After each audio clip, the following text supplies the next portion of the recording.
2024. Happy New Year.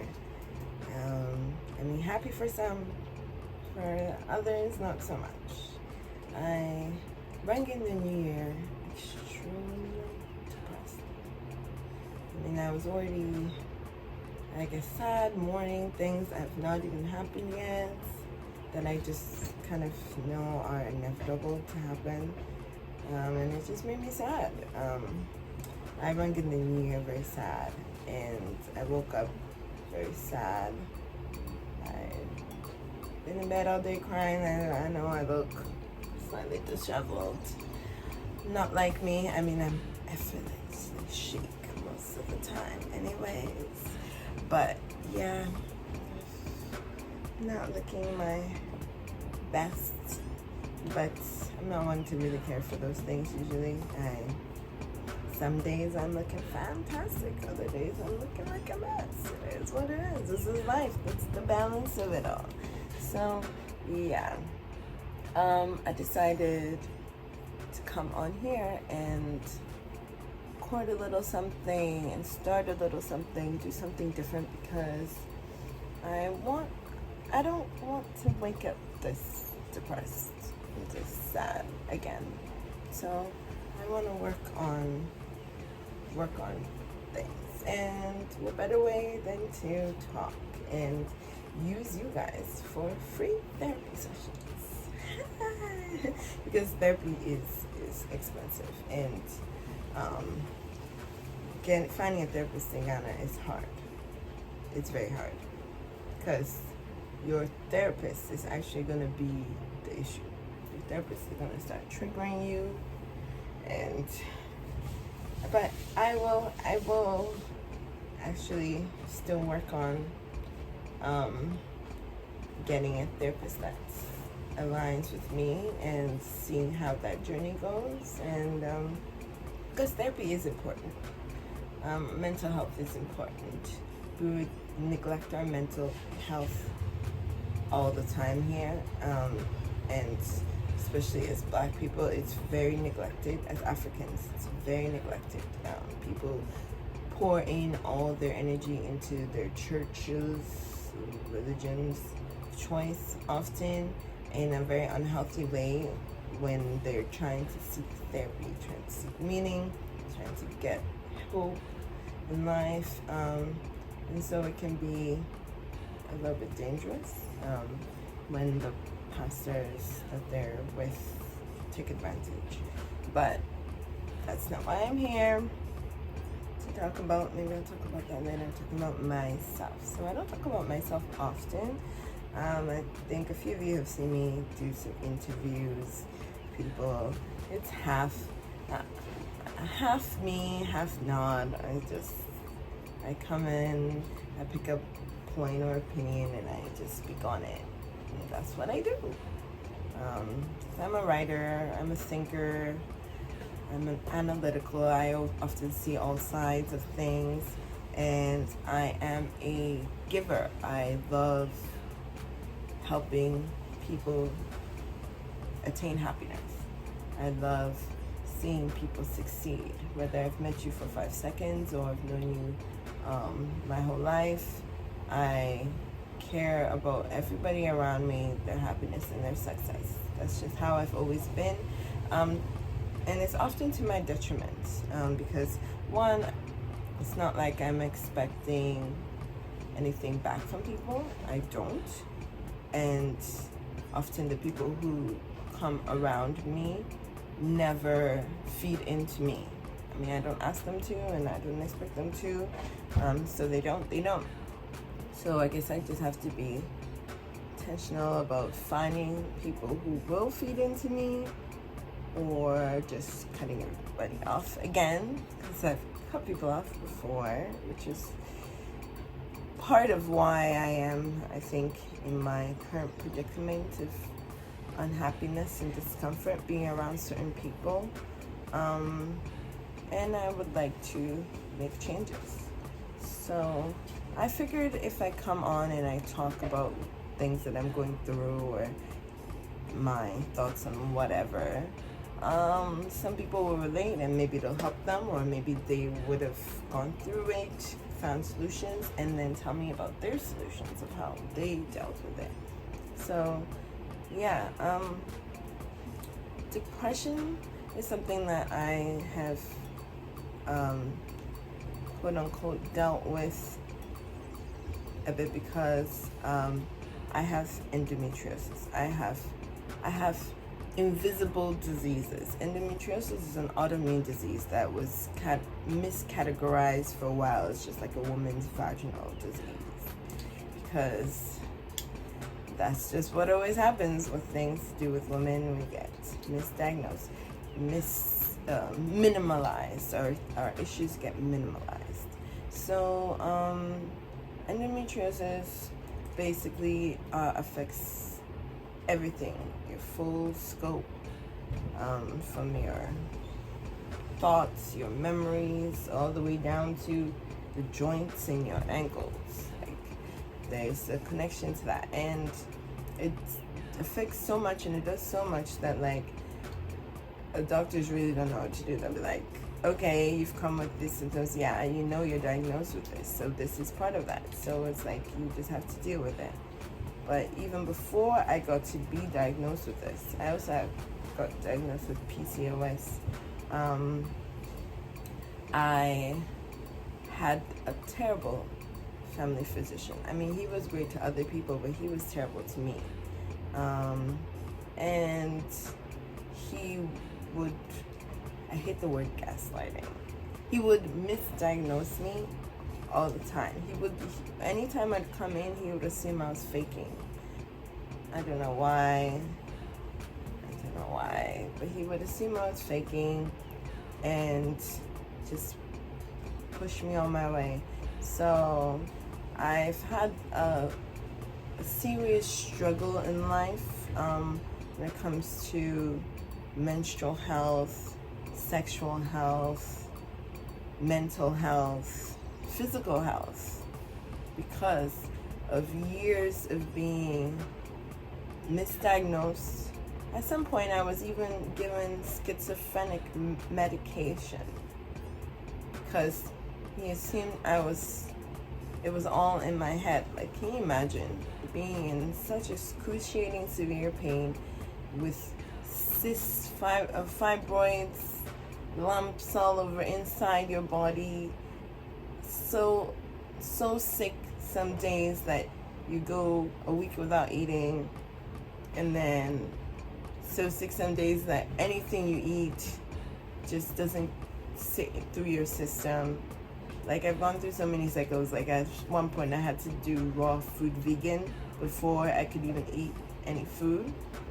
At one point in time, I had to be taking Ensure, the drink that they give old people in group homes for nutrition. Like, it's like having to scarf down that milky drink was not appealing.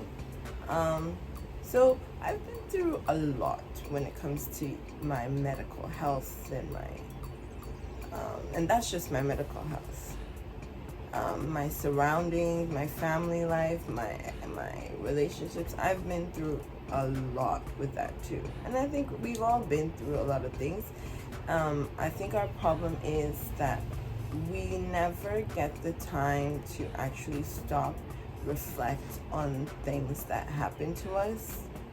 Or me personally, I think I got injected into a survival mindset at an early age and just continued to be in survival mode instead of thriving.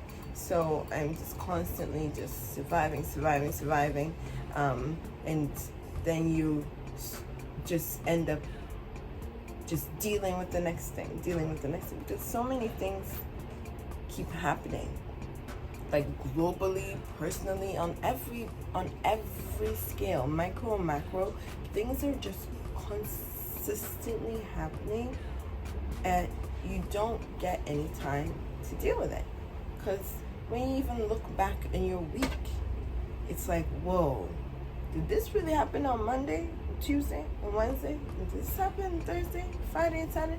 And babe, by Sunday, you're having a moment of relief, and there's no way you're gonna sit down to reflect on all these things that happened, and you're basically just going to want to have that moment of relief. And then the next chaos, the next disaster, the next issue, the next thing happens that you have to deal with, and then you keep on having to deal with and deal with and deal with and deal with and deal with, and you end up just being anxious, depressed, stressed, overworked, and you're just digging, just falling deeper and deeper into a hole that you didn't even know you were digging, so that by the time you are like, hey, let me stop and think about these things, you're in such a deep hole, you don't even know where to start, you don't even know where to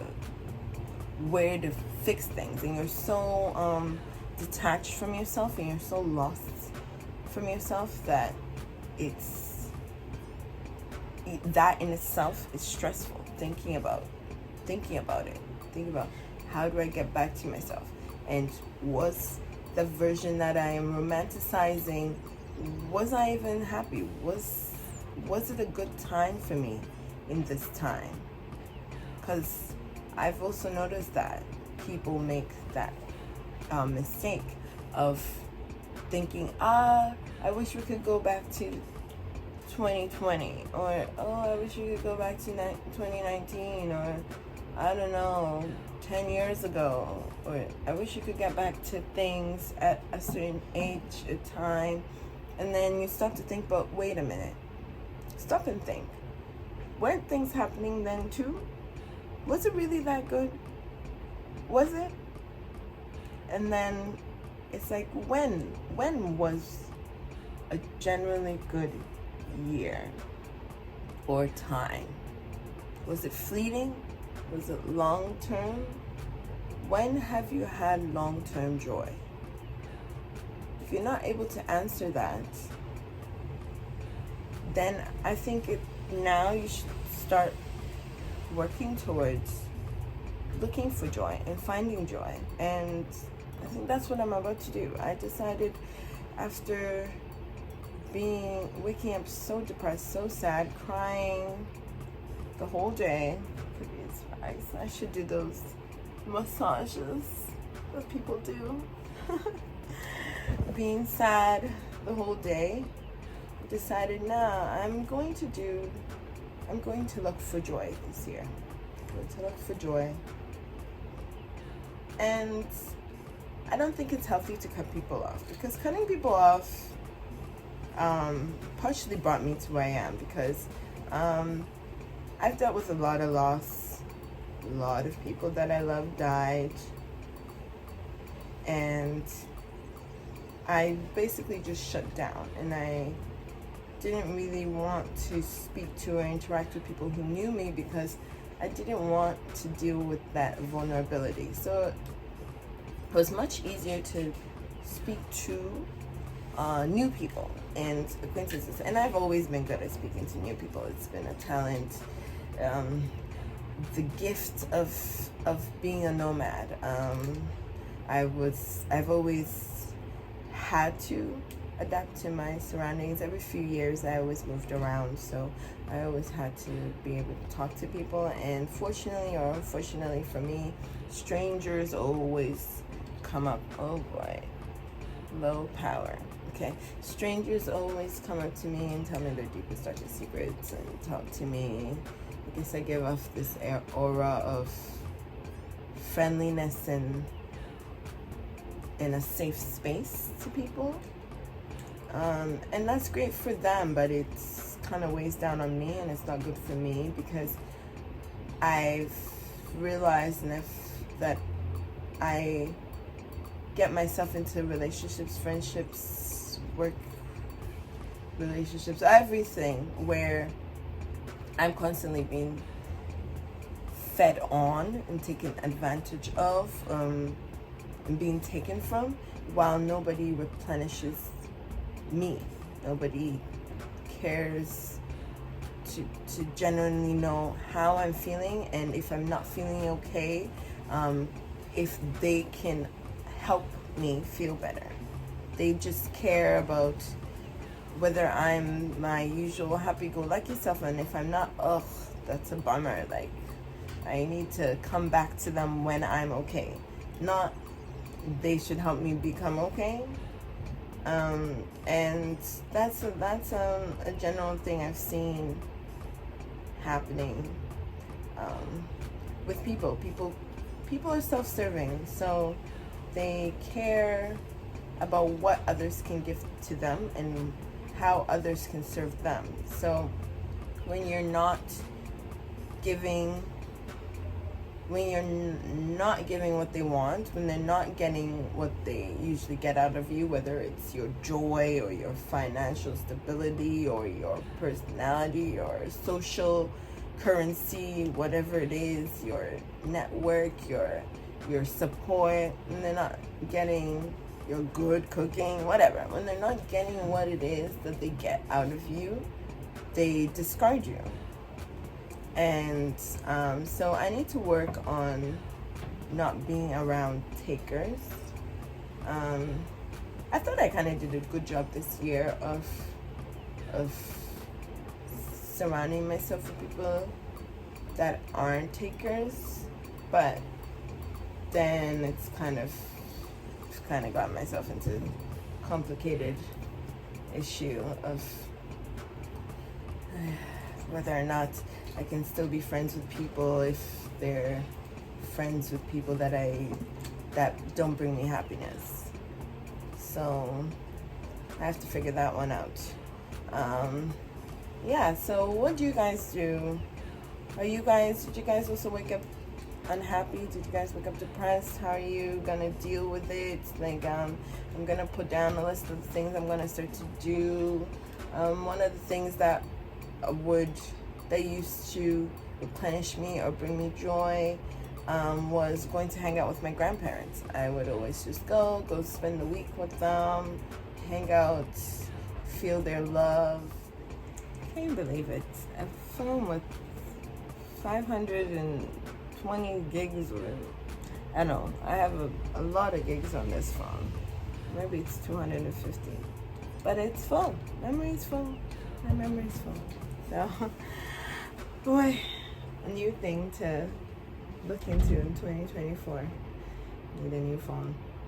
So, I was saying that what I used to do is I used to spend time with my grandparents. I mean, it was selfish, but they loved it, kept them youthful, kept me youthful. I would get love and affection from them. My grandma would dote over me, hand and foot. But now they're both dead and gone.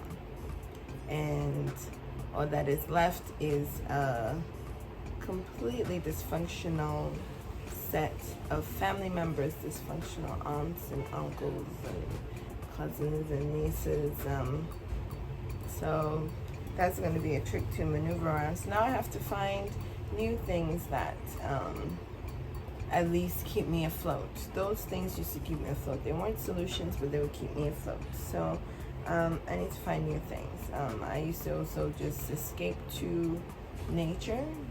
Nature and flowing water always calms me down. But those are also not solutions. Those are very temporary.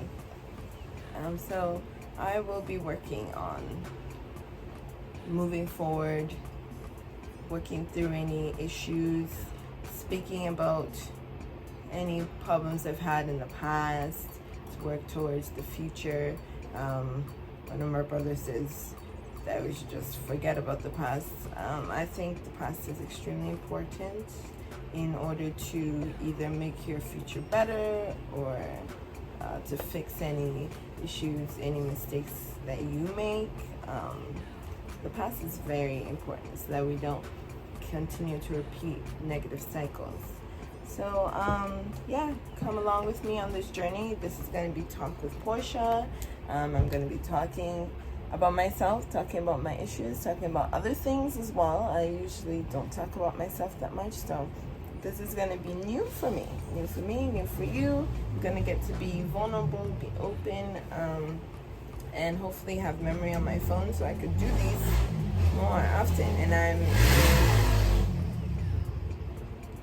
really So it's gonna be a bit of a learning curve. I'm gonna just go with the flow. I'm usually very perfectionist, but I'm changing that. I think I mentioned that earlier. This is like my third video recording, so I'm not even sure what's in what.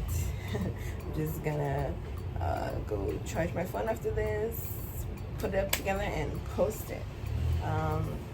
Maybe I'm trying to do a post a day. Is that extremely ambitious?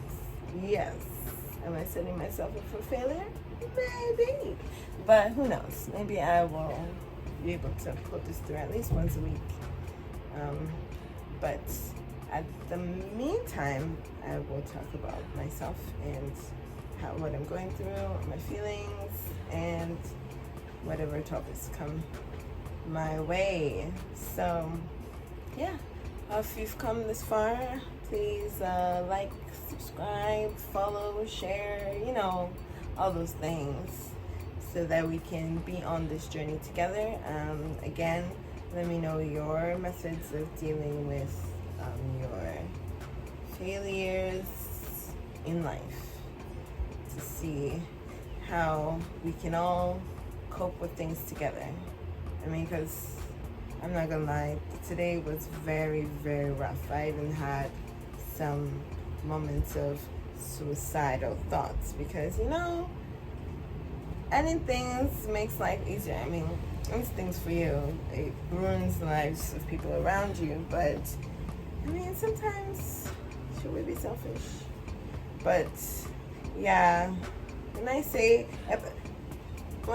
I woke up really depressed, I was really depressed. I mean, last night I was really depressed, and today I was really depressed. I mean, because I felt like the past 2 years of me working really hard to try to create a certain